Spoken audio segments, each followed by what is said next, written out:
Football is a sport filled with passion, history, and of course, a lot of myths. Today, we're breaking down some of the biggest misconceptions in the game and setting the record straight. Let's get into it. Ronaldo lacks natural talent? Cristiano Ronaldo, a name that has dominated football for over 2 decades. But some still claim he isn't naturally talented, that his success is built on hard work alone. Is that true? Let's find out. The argument goes that Ronaldo is only great because of his relentless training, while others, like Messi, are naturally gifted. But this idea doesn't tell the full story. Even as a teenager, clubs across Europe saw something special in him. His speed, dribbling, and technique were far beyond ordinary. Manchester United signed him at just 18, not just because he worked hard, but because he was exceptionally talented. Hard work played a huge role in his success, but talent was always there. You don't win 5 Ballon d'Ors, become the all-time top scorer in international football, and dominate at multiple clubs without extraordinary ability. So is Ronaldo just a product of hard work? No, he's a once-in-a-generation talent who combined natural ability with an unmatched drive to be the best. That's what makes him truly legendary. Pele benefited from no offside rule. Pele, one of football's greatest legends. But some claim his incredible goal record is inflated because there was no offside rule back then.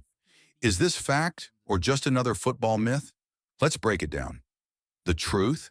The offside rule existed long before Pelé's time. In fact, the first version of the rule was introduced in 1883, decades before he even kicked a ball. And here's the kicker. The rule was actually stricter back then. Originally, attackers needed 3 opposing players between them and the goal to be onside. That changed in 1925 to 2 players, the same rule Pelé played under. Compared to today's rules, which allow attackers to be level with the second-to-last defender, Pelé had it even harder. Yet he still scored over 1,000 goals, proving his timing, intelligence, and skill were world-class. So did Pelé benefit from a lack of an offside rule? Absolutely not. If anything, he thrived under tougher conditions, further solidifying his legacy as one of the greatest of all time. Ronaldinho's crossbar challenge was real. In 2005, Nike released one of the most legendary football ads ever. Ronaldinho, in his golden era, casually juggles the ball and smashes it off the crossbar. Not once, not twice, but 4 times in a row.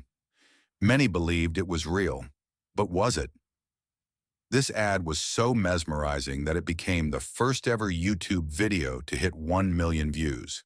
Fans worldwide were in awe. After all, if anyone could pull off such magic, it had to be Ronaldinho. But here's the reality. Special effects were used to create the illusion. While Ronaldinho was undeniably one of the most gifted players ever, even he wasn't casually pinging the ball off the crossbar like that on repeat. This was Nike at its best, blurring the line between reality and fantasy, making fans believe in the impossible. And it worked. The ad became legendary, just like the man himself. So was the crossbar challenge real? No. But was Ronaldinho still one of the most magical players in football history? Absolutely. Roy Keane ended Erling Haaland's career.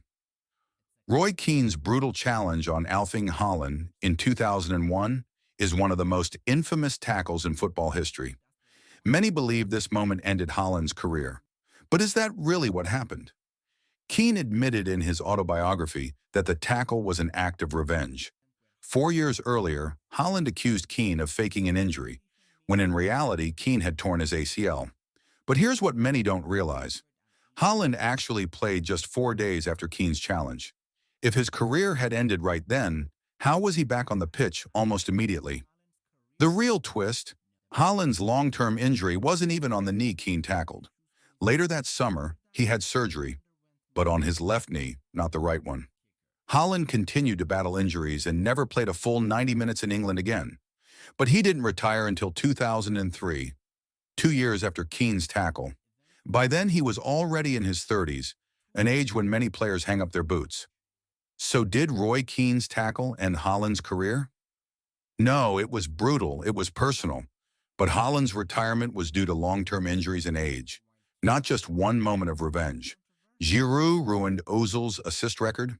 In the 2015-16 season, Mesut Ozil was on fire. By December, he had 16 assists and was on track to break Thierry Henry's Premier League record of 20. But then, his numbers slowed down. Some blame Olivier Giroud, but was it really all his fault? Giroud's dry spell is often seen as the main reason Ozil didn't break the record. From January to April, he went 15 games without scoring. And when your striker isn't finishing chances, assists become a lot harder to come by. But blaming Giroud alone is an oversimplification. For starters, he wasn't even on the pitch for many of those games, playing under 30 minutes in 7 of them as Arsenal relied on Danny Welbeck instead. The real turning point? Santi Cazorla's injury. With the Spanish maestro sidelined, Ozil had to drop deeper, limiting his ability to create in advanced areas. Without Cazorla orchestrating the midfield, Arsenal's attacking fluidity suffered. Other key players also struggled. Theo Walcott and Aaron Ramsey combined for just 5 league goals all season. Even Alexis Sanchez went 14 consecutive games without scoring. Simply put, Ozil's teammates weren't converting, and it wasn't just Giroud. So did Giroud ruin Ozil's assist record? He played a part, but the bigger picture shows that injuries and underperforming teammates were just as responsible. In the end, Ozil still finished with 19 assists, an incredible tally, even if he fell just short of history. Baresi and Maldini conceded only 23 goals in 196 matches. Franco Baresi and Paolo Maldini, two of the greatest defenders in football history. Their partnership was legendary, but did they really concede only 23 goals in 196 matches together? Let's find out. This claim has been shared across social media and even by major publications. It sounds unbelievable, because it is. The truth? Baresi and Maldini actually played over 400 matches together, not just 196, and in that time, they conceded 298 goals, not 23. So where did the 23 goals in 196 matches myth come from? It's actually a mix-up. Over the 13 Serie A seasons they played together, Milan averaged 23 goals conceded per season, not across 196 matches. Even without the exaggerated stat, their defensive record was still incredible. Milan's backline, led by Baresi and Maldini, was one of the most dominant in football history. So did Baresi and Maldini really concede just 23 goals in 196 matches? But were they among the best defenders the game has ever seen? Absolutely. Tottenham have no trophies? Tottenham have no trophies. It's a joke rival fans love to make. But is it actually true? Let's set the record straight. Yes, it's been over 15 years since Tottenham's last major trophy, but claiming they have none? That's just false. Tottenham have actually won 26 major trophies, making them the 6th most successful club in English football history. They've won 2 league titles, 8 FA Cups, 4 League Cups, 2 UEFA Cups, and even a Cup Winners' Cup. Spurs also made history as the first English club to win a European trophy in 1963. And let's not forget their famous double-winning season in 1961. So, do Tottenham have no trophies? Absolutely not.